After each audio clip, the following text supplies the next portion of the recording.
Welcome back to Sheltered Sages, the podcast where two formerly sheltered homeschoolers talk about the complexities of life, one Reddit story at a time. My name is Philip. And my name is Andrew. And Philip, did you almost forget our I did our intro? almost forget it. I was like, I always worry about that one part of the formerly sheltered homeschoolers. But then I was like, what happens after we say formerly sheltered homeschoolers? What do we do? And I was like, oh, it's Reddit stories. Yes, we do Reddit stories. We do Reddit stories. Sometimes, I mean, to be fair, we've done a lot less Reddit stories this semester. So that is fair that you had to take a moment to remember. Last episode wasn't a Reddit stories It was one. not. It was the one before that was a Reddit stories that is, one. but with guests, which was a little new for us. I mean, technically our Valentine's Day episode did have a Picklefoot story in it. Did you almost say romance? I did, yeah. Our romance romance episode. Yes. Oh my gosh. Deep romantic music playing as Philip and I look into each other's eyes. That's the entire episode. That's all it is. So if you guys wanted that, surprise, guys. No, his wife was here. Yes, okay, she was that here. was happening. She watched as it. No, okay. I'm joking.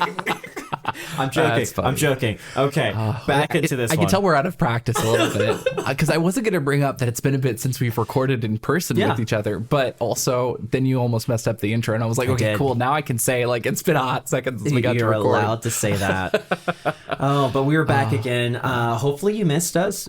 And now I'm back doing those Reddit stories. But, it's something strange about being a homeschooler, right? When you go into life and you start realizing that, I feel like 80% of what we learned and understood is basically the same as everyone else. I'm gonna the 20% is where every once in a while someone looks at me like, you're not, are you from here? And also what is your story? They're a little weird. And let's be honest, there's a stigma around homeschoolers about being weird. Yes. That's basically the way you can find a homeschooler or someone who has a different kind of education because they might not fit in as well. And they might have some kind of strange actions or habits that they follow. So, Andrew, I would love to talk to you today about being weird as a homeschooler. I'm sorry. Did you direct it at me because you feel like I'm the weirder of the two of us? No, I'm directing it at you because I feel like I'm the weirder of the two of us. I was going to say because you were right on the money if you pointed it at me. Really?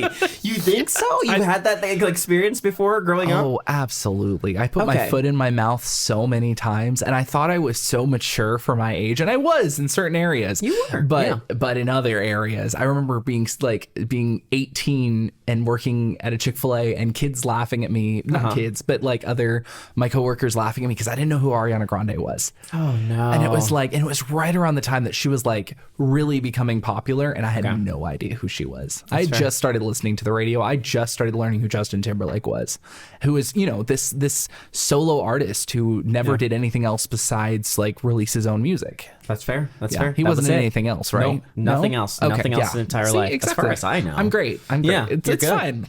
I mean, I agree with you. It's the weird situation where you start talking. I remember so many times before where people would give jokes and I would kind of be like, and then they were like, why are you laughing at that? I'm like, oh, absolutely, that TV show. And then I have to go home later on and be like, look up this TV show.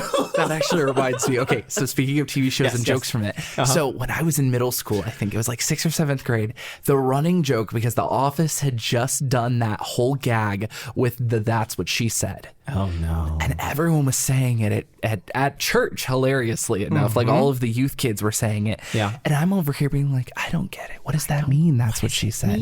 What does it mean? It's not good. But it got to the point where I was literally because I'm a super weird kid, I would walk up to this what does that even mean? I don't get it.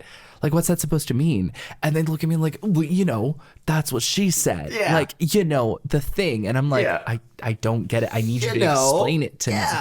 And so because I didn't get explanations from my friends, I had to go to the next people that could give me information. So I went to my parents at my friend's house who were there after the joke had been said. And I was like, hey, Mom, they're making a joke about that's what she said. And I don't get the joke. Your mom? Yes, I asked my mom. Andrew. As I said, the most weird one of the two. Oh my gosh. And they they got my friend got so mad because my parents didn't get it. Yeah. But then like I think my dad kind of got it, and he's like, "Oh, don't repeat that. That's not like good or something like that." I don't remember the exact context of the conversation. Okay, thank you to Andrew's dad for explaining it. Yes, but like. Then my friend got mad at me because my parents told his parents, and his parents told him to stop, and he got in trouble, and it was my fault, and it was rightfully my fault because I didn't understand pop culture references. Well, he shouldn't have done the joke and not explained it to you. So there, I say it's his fault. But I also don't think they fully understand the joke. At least at the time, I don't think they fully understood the joke either. That's fair. Which is why they couldn't explain it to me. Because no one actually knows, but we just pretend like we do. Speaking of pretending, Andrew. We said you're not supposed to. Oh my gosh. Sorry.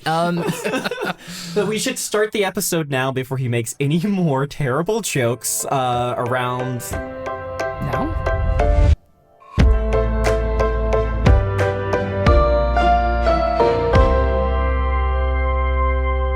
All right, so we're back. I think I have the first story. This is a short one. Oh, I also have a couple short ones. I hope we didn't pick the same short one. Let's go. I don't think it's a short one. Okay, so the title for this one is, "Am I the Picklefoot for having an annoying habit?" Okay, no, but we did not pick the same story. Okay. But I also have a short one, so I'm excited. This will be good. Yes? No? Maybe? Yeah. Go. Oh, do I think they're the Picklefoot? Yeah. Depends on the habit. Okay, that's fair. It really does. It really depends on the habit. All right, I'm going to read it to you. Go for it. I know the title sounds weird, but it's just a small habit I've had since I was little. Whenever I'm walking outside, I tend to stare at the ground. It started when I was younger, just so I could avoid stepping in anything, but now it's an old habit. I see your face looking now. I was like, I say old because I don't do it all the time. And no, I don't run into anyone. I look down at the ground, then look back up, then back down, then back up. The problem is with my mom. She thinks I'm too old to be doing this. I'm 17.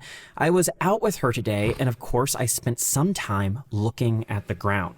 My mom started getting annoyed and asked if I had to do that.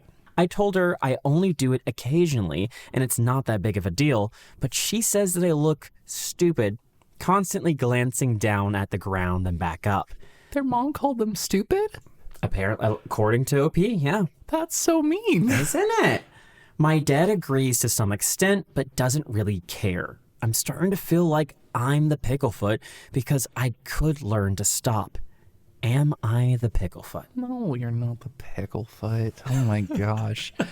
I'm so disappointed in the mom. Don't call your kids stupid. That's hurtful. I was like, when you said, I was like, okay, this is gonna be like a mom, like, oh my goodness, you're being so silly. Like, no, you look stupid. I'm like, that's such a like hard left turn. Yeah, at least that's what they're saying. Now, it could have been that their mom used a different word, but I am assuming that OP is being as accurate as they possibly can. My mom called me stupid, I would remember she called me stupid. Yes. You know what I mean? Like, I wouldn't replace that with another word. Yeah. But I might embellish if my mom said I looked silly, and then I took it as like, oh, she thinks I look stupid. Exactly. It could be that way. But anyways, Yeah. we always assume the Redditor is, the OP is posting accurately. Yeah. So no, I am going to say no, that's not a, like, you're not a Picklefoot for looking down at the ground. I think it's really interesting though, because that habit actually is something that like I work on a lot with students in Taekwondo, interestingly enough, because a lot of times there are two reasons that I notice students develop it. And one of them is because they're looking at their stances a lot. I think you actually have a tendency to do it a little bit. Yes, I do. But like when students are like getting into their stances, they're checking their feet a lot, and you get into a habit of like looking down to do it.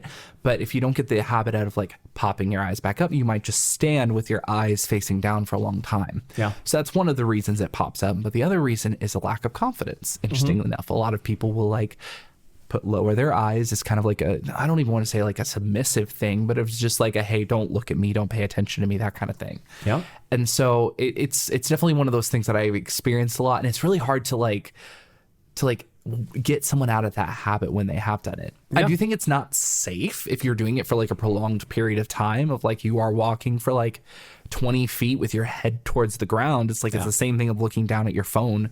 You know, you're not being as aware of your surroundings as you could be. Yeah. But also at the same time, it's like it's not something to call someone stupid over.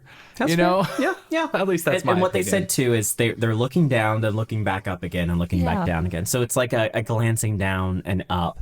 So go ahead. I have to ask. Yeah. Is it like face forward, eyes down, or is it like full head tilt down? I'm guessing. Sounds like it's full head tilt down. So I can understand it. Like that's a little bit more obvious. Yeah. Of like if you're doing this, if you're walking forward, for our audio only listeners, I'm sorry, but if you have Spotify, you should pop up Spotify in the video because I'll probably do it. Yeah. For the people who are like looking forward and then dramatically looking down, Yeah. and then dramatically looking forward again. It is going to kind of look like you're almost like orchestrating something in your head, depending on the speed of which you're doing it. That's fair. So Now, like, the other side, I'm giving towards the mom there. If someone's looking down, like if I saw someone looking down at their feet as they were walking, right?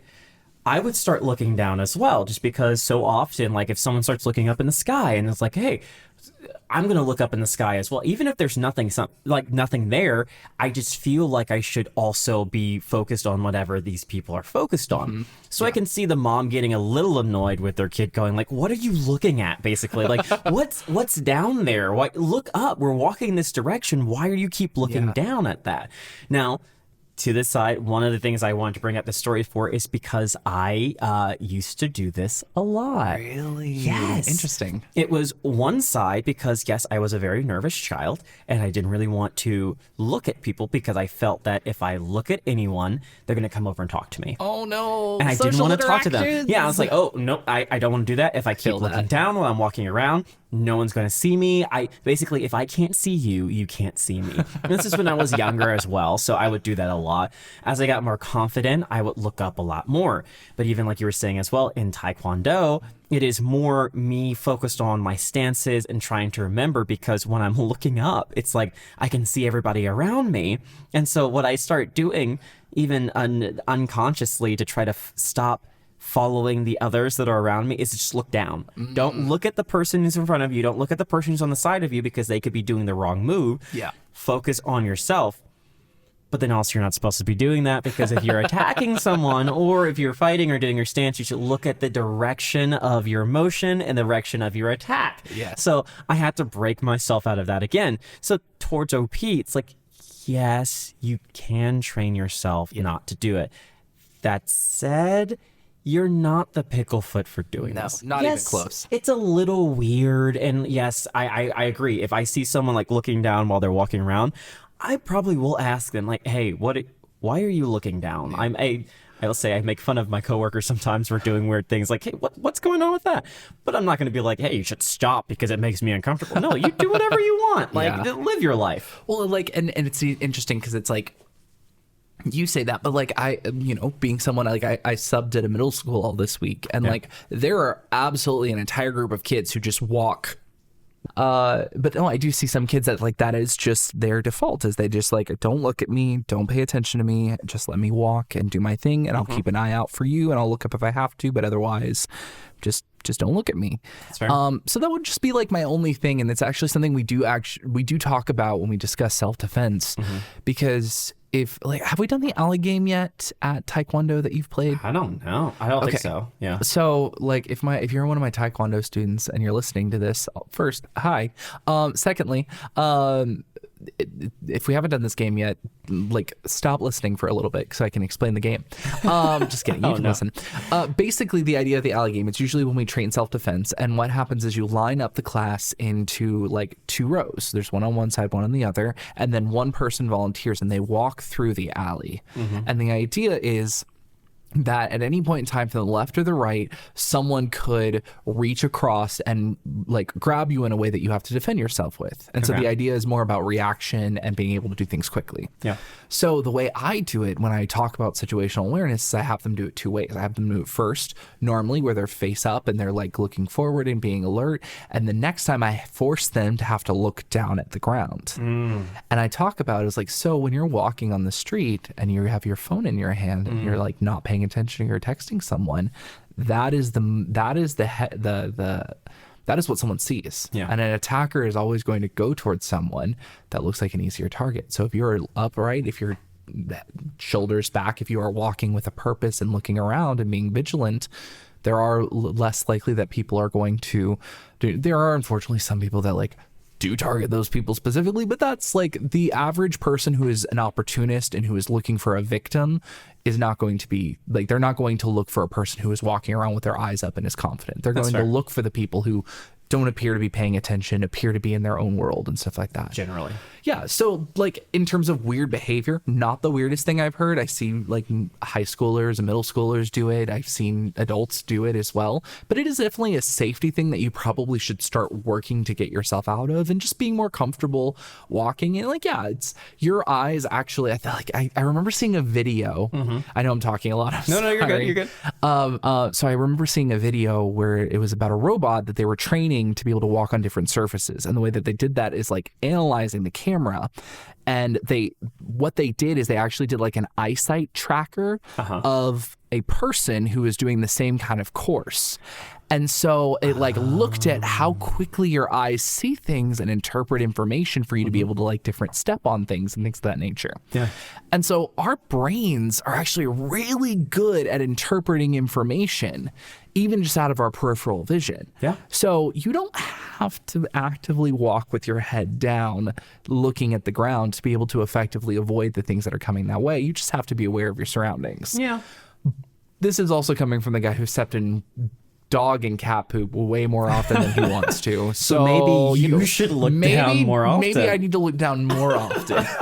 It also hurts being 6'5". You know, you just gotta like, crane your head all the way down there, like, oh, what's going on down there? Oh my gosh. But yes, let me give you some comments across there. Absolutely. Before we finish this, go to the comments. Do you think they are the pickle foot or not? No, absolutely not. Absolutely not. Okay. So the first comment that I have here is not the pickle foot. I look at the ground when I walk. Pretty common if you grew up in a rural area. Constantly checking for potholes, roadkill, or snakes. It's a harmless habit that doesn't need to be broken if you are inclined to break it. And then the second one that I want to go to is not the pickle foot. There's literally nothing wrong with you doing this. Be you, walk how you want to walk. So I like that. And then that one part of the rural area. Yeah, I didn't even think about that. But like, or if you think about like people in Australia where they're like more likely to be like snakes or wildlife, where you have to just be vigilant, especially if you're like on a trail or something. Absolutely be vigilant of that kind of stuff. I was super shocked when I went to West Virginia with my friends out there, and they told me, don't step over any rocks. If there's like a large enough rock for you to put your foot on, step on the rock, not over it. The reason being is there could be a snake or another creature hiding on the other side of the rock. Oh. So you always step onto it so you can get a better view of what's on the other side, and then step over on the other side there. Interesting. I was thinking that the rock was a snake in like disguise, but I watched too many movies. No. It's not a snake. Too many video disguise. games. But like there was like a bunch of rocks out there anyways too. They like step on it and instead. So it taught me too, like you've got to pay attention because like these things are camouflage. Did you get to add another thing into your like anxiety folder now? Yes, like now I can't even step over rocks without being. Exactly. And now you're gonna be in Florida stepping over a tiny pebble and be like, I can't do it. I can't do it. I've got to step on the pebble instead. But yes, fun habits. And before I end this one over here, I wanted to talk about one of the fun habits that I have. So while I'm saying this, you can think about the fun, weird habit that you have. Okay. So my one I want to bring up here because I have tons of them. Whenever I'm like excited or happy about something, it's not like I'm a bunny or something like that. Like so I start moving around a lot. And what my wife calls it, you've seen it before. Yeah. Yes, you have. It's she calls it bouncing. It's just like it's like you're bouncing from place to place, or like you're doing something. It's also when I'm really focused on figuring out something, I'll like start moving. I can't stay still when I'm thinking. I am a pacer, but even then it's like less of a pace. And you've probably seen it online too. You know those people who like crawl on top of things and like roll over on the couch or like are laying down on the ground. Like they're just moving. I'm not that bad. I was gonna say I have not seen that side of it. If you were doing that, when I am like really focused on something, I will be in the most random places, just sitting, moving around, walking. Sometimes I'll just even go outside and just walk down the street. I usually have shoes on, but even then I'm just moving. I'm thinking about something like that. So that's one of the things that I have learned that not everyone does. And even when I was growing up, like I would do it like at our house. Basically, there was like this round that like you could go into one door, go into this other room, and then come back around to the same thing. And you could just go around a majority of the house without going down your same path over and over again, like just in a circle. So I would just do that at home. And so now like I've grown up.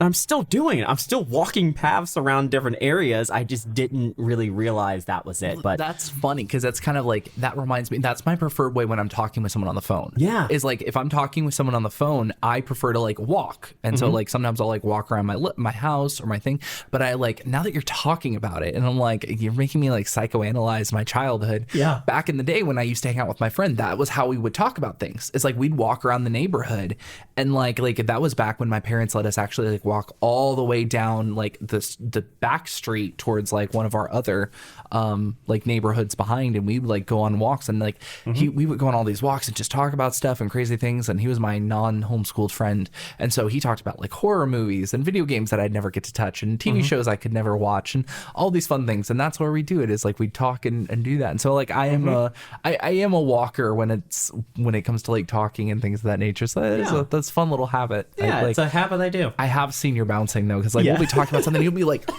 you put your hands together sometimes, and I love it because it really is unbridled. And that's one of those things that like it's so important about recognizing as you get older. And I try and, to the best of my ability, when I am like, it's obviously not my classroom and I'm only a substitute teacher, but like I try really hard to not let people pick on those like small little things that people do that makes like, you know, like this is something that brings me joy. Like, you know, this is a habit I do. Like if someone looks at you and is like, why are you doing that? That looks stupid.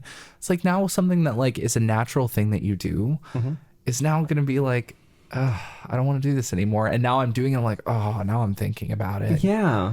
It's like, why be mean about those kinds of things? Let people be people. Like, do you want to be bland? And I had to work through it a lot where I was like, at a certain point in my life, you know, you get to the point where you're like, I want to be cool. I want to fit in with other people. I want to have that cool guy style. I realized though, okay, I could be a cool guy, right? I could wear all the clothes. I could do all the things like that. But is that fun? No. Honestly, I would rather be the weird guy who's having a good time than the cool guy that everyone's like, wow, you look so cool, and is miserable. Yeah. So like, I'm going to be silly. I'm going to be funny. I'm going to bounce around. And I think we've talked about this in a previous episode, hilariously enough, but it's like the people that are like comfortable in their own skin and like being who they are and just embracing that and like being comfortable with it are people that I think are seen as cool. Maybe not when you're younger and you're like in middle school and high school and like, you know, oh, I've got to follow these trends and these fads and all those other kind of things. And certain industries, I'm sure, push different things. But like, I think in the real world, and once you like really start to establish yourself and get more comfortable, I think there really is that reality of like being you is cool. And like, I know that's super being you authentically. I said it. I was like, oh gosh, that's like. Thank you guys for coming to this podcast. Be you authentically. That's what we're encouraging you to gagged on myself saying it, but seriously though, it's like the reality of like you are the only one that can be you. And you are your own makeup and things. And yeah, obviously there's stuff you need to work on. Yeah. But there's also things you don't need to change either. And so I think that's like be okay to embrace your weird sides. That's fair. All right. I've seen you trying to avoid the question that I just asked you, Andrew, though. What is your weird habit that you want to bring up? I can't use the walking around talking on a phone? Nope. Darn it. You gotta use a different one. Okay. A weird habit that I do frequently. No, I can't even use like when I game, I have to like sit up or like I have to sit in certain places. I do that too. Yeah, because I feel like that's just a gamer thing of like when we go into activate mode. Do you want me to give another one while you're thinking about it? Go for it. Okay, because I did genuinely think the talking on my phone was going to count. In my childhood as well, when hanging out with my friends, they would play video games sitting down and doing stuff. I would stand up and move the controller around. Were one of those and people. Then get closer to the screen. I know it was annoying, and I stopped doing it, okay? But yes, when I first started playing video games, that was the person And then that they created I the was. Wii where you had to do that. Exactly. You would And then I had to out of it. retrain myself.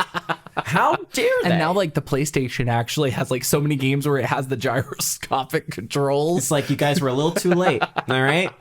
I made a fool of myself playing around with the games, jumping up and down and thinking I could turn the car a little bit stronger if I move the control. Like I would flip it all the way upside down, like crazy gosh. level of like that. But you know, it's fine. I learned my lesson. I don't do it anymore. I can stay seated while playing a video game. Thank you very much. And my friends who are listening, hopefully to this podcast episode, you know that I've grown out of it. So there you go. But Andrew. Yeah. Okay, so I think, so this is more like very different in terms of it, but like That's fair. and I think it's like tied to my ADHD. Uh-huh. But I always want to have something like that I can chew on or like this might get weird, so we might cut this. Okay, that's okay. But like, you know, that like I want to have something in my mouth. Like I know that sounds weird. But like I always if we're at a restaurant and there's a toothpick, I want the toothpick. If there's like a mint, I want the mint. And fair. if there's gum, I want the gum. And it's like I feel more comfortable when I have something that like I can play with. It's probably like a fidgeting thing, but fidget toys weren't a thing when I was a kid, so like I could do a few things, and like having a toothpick in my mouth that I could play around with and flip around and do things with, you know, was easier than trying to like come up with a fidget toy or something like that. Yep. So, I feel like that's my weird thing. And I feel like your facial reaction made it evident. It is a little bit weird. No, it's not the action. Just the phrasing. It's the phrasing. Yeah. Yeah, that's fair. That's where I was like, oh no. Oh gosh. Yeah. So you like to chew on something while you're waiting, or just doing focus on something or focing on something. Having something I can chew on while doing that. Yeah, like the chewing pencil, gum, the chewing gum. Yeah, I was one of those That's people. fair. When I'm playing drums, oftentimes it's like it's easier to focus when I'm chewing gum versus like just going. Even if I'm not chewing to the beat, because usually I'm not. It's just having your brain kind of not do it. So yeah, it's almost like a little reset thing that you can have. It's interesting. I never got to chew gum while playing instruments because I was usually singing too, so kind of made it hard. Pop out across the entire area. All right, well that is my story. Okay, do you have a story for me, Andrew? I do, and this one's gonna be an interesting one. And the reason I chose it just because it made me do a double take at the thing. This was posted less than 24 hours ago. Okay, this let's is go. a new story. Let's get it. So we are hitting it first. Am I the picklefoot for eating a croissant in a cemetery? Yes. How dare you eat a croissant in a cemetery? I mean, on the beach, that's fine. In a crypt, questionable, but still okay. In a cemetery? But what if the cemetery has a crypt in it? If you're inside the crypt, that's fine. So you have to go into the cemetery, down into the crypt, and then you can eat your croissant. Yes, then you can eat your croissant. But if you have to, it's still on the like side of you're kind of breaking the rule at that point. Yeah. Yeah. So there you go. But let me know what their crimes are. Let's Absolutely. go. Other crimes, I say. Yeah, right. I had a doctor's appointment today, and they told me not to eat or drink anything before it. Once I got out, I was starving and pretty thirsty, so I went to the supermarket, grabbed a croissant and a bottle of store-brand cola, and went to look for somewhere to sit down. The nearest spot I could find that wasn't directly by a busy road was the cemetery. So I went in, walked to some benches, and sat down. I had almost finished eating when a woman, maybe in her 70s, walked past me and asked who I was visiting, if I didn't mind the question. I said I was just eating somewhere quiet, which surprised her. She then told me that I should be ashamed to be so disrespectful and left. I finished eating and drinking before leaving. I can see where she was coming from, and it's possible she was grieving and looking for solidarity, but also I was just eating and it was the closest spot.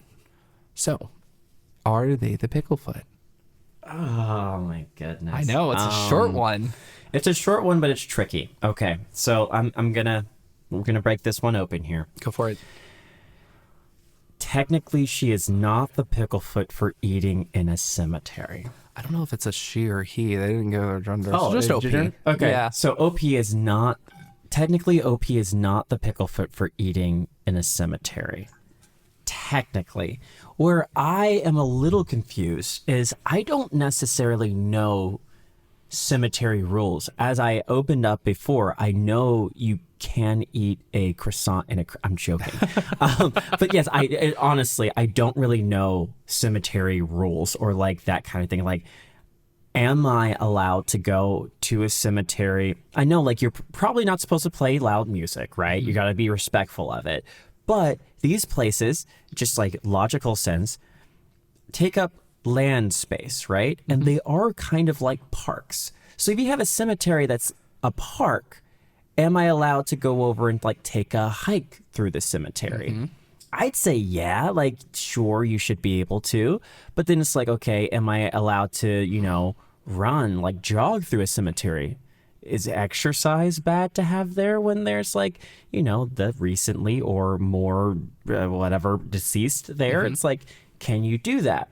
So I feel like, eating in a cemetery, because it does have a park bench, right? Seems like OP had a place to sit down to be able to understand like and look over at stuff. But I don't know. Honestly, I understand the person getting upset with her. Because like OP said, I keep saying her. Can I say her? I mean, you're welcome to. Yeah, we don't know. So OP, sure, it's a her. If you're not a her, I'm so sorry. You should comment directly and let us know. We'll apologize on the next episode. My apologies. But yes, I feel like I understand that the person walking over getting upset with OP because they're sitting there and eating when they potentially wanted to have a moment where they're like, okay, you're here and I'm here. I'm sad about something. You're sad about something.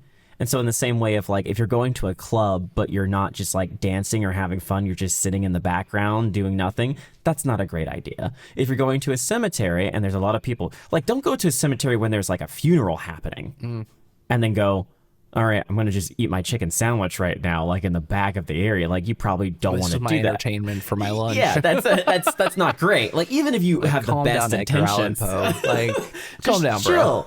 But like, it's still not bad, even if it's a public place, right? Like I don't know. What do you think? Well, I honestly I didn't know. My initial gut instinct was like, how dare you? I'll be honest. Really? My initial instinct, was like when I first read the title and I read the initial thing, I was like, yeah, that does seem really disrespectful to like, this is a place where people go for mourning and things of that nature. But then I read a lot of the comments and it really kind of helped change my perspective a little bit. So let me read some of the comments that like helped shift my perspective and see if it gives you clarity on your own. Okay. So someone posted, historically, people used to picnic in the cemetery. There's a large cemetery where I live that has some very historic graves, and it also has an arboretum, ARBORETUM, arboretum. Okay. I don't know what that word is. Learn something new every day. They have guided tours and marked walking paths on the roads. I just think you met a grumpy old lady. And another person commented on that one as well, saying this cemeteries are the only reason parks even exist. The folks in them are dead and really don't care what you do in them. I'm like, Arboretum. Arboretum. Yeah. Interesting. Arboretum. Yes, there is an E there. There is an E there. But I also just know English and don't trust it. You're like, haha, and silence. Continue. Yeah. So that was one of them. Another person said, and this was just a really like interesting share, but my sister died soon after we got out of college, and she was buried at the Hollywood Cemetery, a historic cemetery in Richmond, Virginia. At first, I was angry and horrified to see people casually strolling around, walking their dogs, taking pictures, laughing and talking, and generally treating the place of grief like it was a public park. But then I realized how incredibly lovely it actually is, that there's beauty and life there, where it's not just a cold place for sadness. It sounds like the lady OP spoke with is still very deep in grief. If I were buried somewhere and someone sat down near my headstone to munch on a croissant, I'd think I'd be happy for them that they get to enjoy their snack in peace, not the picklefoot OP. And someone else replied to that saying, this is such a lovely, gracious perspective. I told my wife I'd much rather have a bench donated at our arboretum or a local park than a headstone to bring people peace and rest. And thank you for the reminder that she was probably grieving, not just being mean for no reason. I think that's good. That's so sweet. Yeah. And I agree with that. I think that's a very important. I didn't know the history about all of that. I didn't honestly. either. I kind of want to verify that just to make sure, but like I haven't done my due diligence as a homeschooler. I've been busy. It's been a busy week. Normally I have Mondays off, and I did not take Monday off this week. That's okay. But I do feel like it makes sense that those places would be like that. And like I'm beyond the cultural situations that are there. I think it also brings up the whole weird situation of having some people feel like funerals should be a time of mourning, right? Where you're going over and you're dealing with the loss of a loved one, which if that's the way that you can deal with that and kind of have to go through that situation, I don't think anyone should judge you for it. Yeah. But there's the other side of people who feel like it should be a celebration. Yeah. And I think the worst part that can happen is when you have those kind of two butting heads together where you have it. I'm going to bring up a little episode of a show that I've seen recently. There is an episode of Bridgerton where they discuss this. No spoilers, because if you haven't seen Bridgerton, I'm not going to spoil anything that's happening there. I mean, from the first season, there was also a lot of discussion about stuff because the father of the Bridgertons is no longer in the picture. But yes, there is a question of, okay, if we want to celebrate someone's life, how do we do that? With laughing, with singing, with like music, and with other things along like a celebration, like a party, really. And so I feel like it is up to the family to kind of decide what they really want to do in the going away situation. Yeah. Afterwards, though, it's kind of like, okay, I know some people are like, I'm going to make sure like the gravestone is all clean and that no one else is coming after to, you know, mess it up and things like that. I do agree. Like, if that's what you feel most comfortable with, that's where you go. Personally, though, and this is just my personal feeling, and it kind of came from my father as well. He kind of instilled this, was once that person has passed away, they're not there anymore. Yeah. Yeah. That is not, this is the, like, say, the husk of who they were, the after image of that. And yes, it has a lot of things. It has a lot of connections to how they were and who they were. But technically, that person that you knew is no longer there. Yeah. And so it's holding on so hard to that physical form is not helping us at all. And even like throwing in there as in my religion, it is more on the side of that once you are done with this physical form, you go into a different one. So this won't be the same one that you're seeing later on. So it's really important to not have that as connected to the situation, even after they are buried. It's like, okay, yes, that is where we can go over and remember who they were and kind of see that headstone as like, yeah, this is their name placed into a place. But as far as like, this is where they are, not technically, in my personal opinion, it's like, no, that's not necessarily them anymore because they are off wherever you believe they go. So. I mean, I if you're okay with it, I'm going to dive a little bit more into that because I feel like, you know, I got a lot of death in my family, so I can talk about that with a little bit of vulnerability. I know you got some in yours too. Sure. But no, like you're saying, and I'm not afraid of talking about it. We've talked about it a little bit before, but like, I'm a Christian. You know, I do believe, especially for those who are like fellow Christians, that when you die, you do not, this is not the end of your story. That is like, it goes on to the next thing. And, you know, if you want to talk about that, we can also totally have a talk about that in the comments or other places like that. I'm always excited to talk about it. But like talking about my like celebrations of life, I feel like it is easier for those of us who are Christians to be able to have that as a thing because we don't see the death as the end. We see it as a long break where we don't get to see this person for a long time and the loss of what could be. And things of that nature. When my brother passed away, we had this huge celebration of life, and there was a lot of crying, and there was a lot of tears, and it was really hard. But also there was this really, really cool moment where we just kind of got to sit in it and realize how much not only my brother had done, how much, like how many people he impacted. It was probably the biggest funeral I've ever been. I think we had almost like 700 people come to the event just because of these different people whose lives he touched. But it was very much this beautiful moment of remembrance and like celebrating what the good things that had happened and like what what his life meant and what he tried to do through it. Yeah. And so like whenever I deal with death now, it does kind of have that like reality, especially for like if it's someone who I knew was a Christian and has that same like shares that belief with me, is it's like, yeah, it's hard. It's gonna be hard because that person is gone. Yeah. But it's the pain of losing a friend in the same sense of like, hey, your best friend moved away. It's like it's that pain, or it's like I'm going to see them one day, but I don't have them with me right now. But yes, I completely agree. And that's why after you read the story too, it was like, it's where I don't want to say that anyone is really a picklefoot in that situation. No, I agree. And that said, it is a weird situation. It is like that kind of cemeteries, death, all those kind of things, they are tricky to deal with. And I don't think there's any one way to do it right. No. And so it's like whatever way that you're doing that's healthy and is benefiting you and the family of the person or the people who knew them, I think that's the greatest way. I would still say if you are seeing someone eating a sandwich in a cemetery, probably don't get angry with them. Yeah. You can politely ask them to leave. That was like the only thing that I think was like where it kind of overstepped. Yeah. It's like you have absolutely every right to feel upset in that moment, That's to feel fair. like your grief is being interrupted by someone else's actions. Yeah. Every right to feel frustrated about that. But it's then like going to that person and being like, you're disrespectful and all these other kind of things. Like just because you feel disrespected doesn't mean they were trying to be disrespectful. Yeah.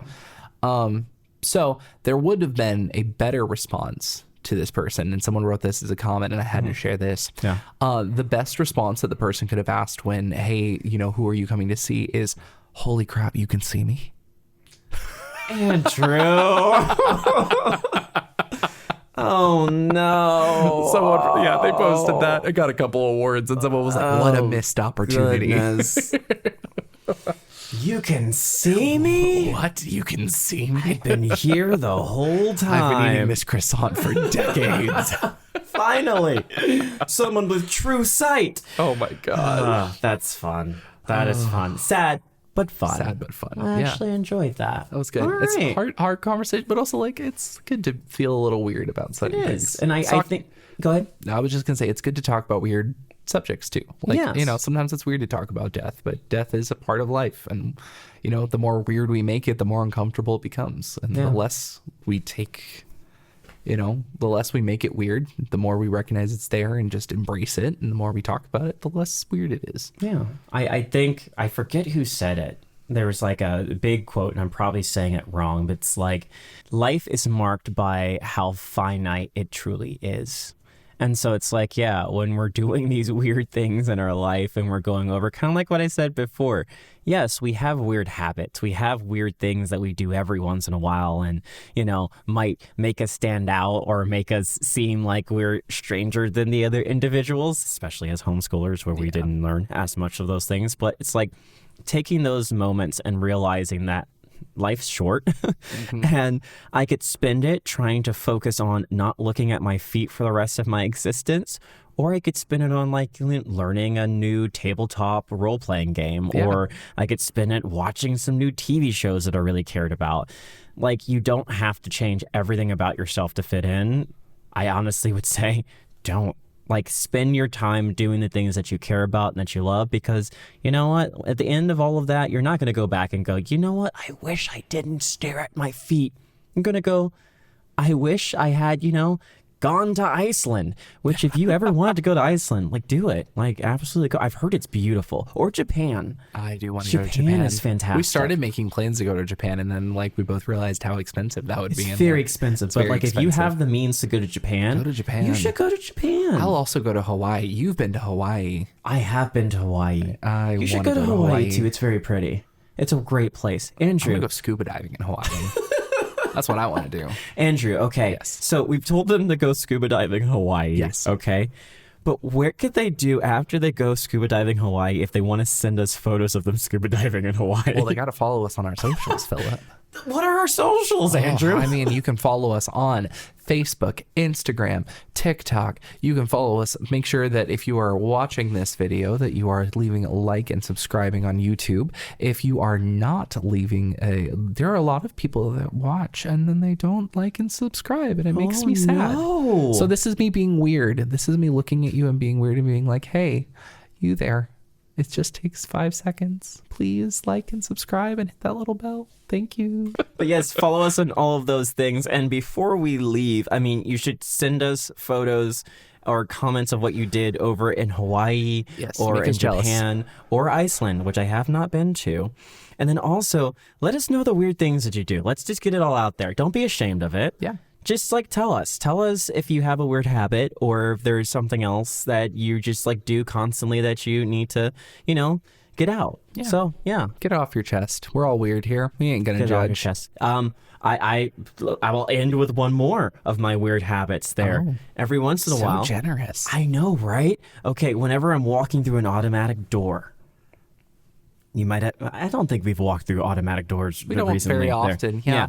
So I'll snap, and I try to snap at the exact moment the door starts opening. Okay, that's pretty dope. So it feels like it's magic, and I'm just like in control of the door. Oh, see, I just do the force, like, I do that hand too. out and like wave it open, and it feels like I just feel cool for a moment. But I'm like, the more nonchalant you can do it, the cooler it is. Yeah, that's valid. So Like, you just, people see you being a dork when you're like, yeah. But then if you like snap or like, and it's they're like like- that Willy Wonka or like the Mr. Magoo, Mr. Megorium's Wonder Emporium thing. Yes. So I do it, and I'm sure people are staring at me like, what is this guy? Because, every once in a while it doesn't happen exact time. I snap and the doors are still closed, and they're like, doesn't he know it's motion activated? And I'm just like, okay, whatever. But let me know what your weird things are, as I have embarrassed myself multiple times. Good for you, bro. Good job being weird. Embrace that weirdness. There we go. And we will see you next time. Bye.